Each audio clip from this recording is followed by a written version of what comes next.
Depuis un an, Laurence préfère éviter 2 pièces de sa maison.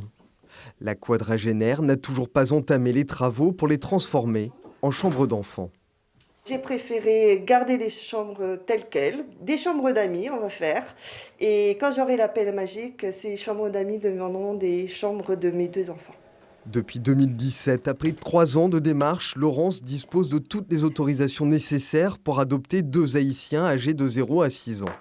En principe, elle aurait déjà dû voyager à Haïti pour débuter son apparentement, la première rencontre avec ses futurs enfants.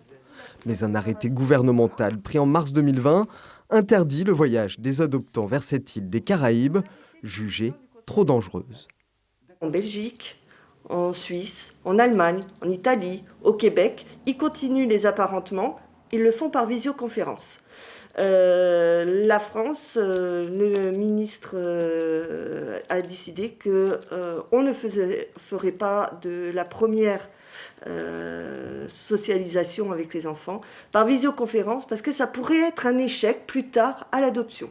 Un délai insupportable pour les adoptants qui ont donc déposé un recours au Conseil d'État pour casser l'arrêté gouvernemental. Au total, 39 familles sur toute la France portent ce recours, dont Laurence. On se bat pour avoir ces enfants qui sont là, qui sont nés, qui existent, qui sont seuls.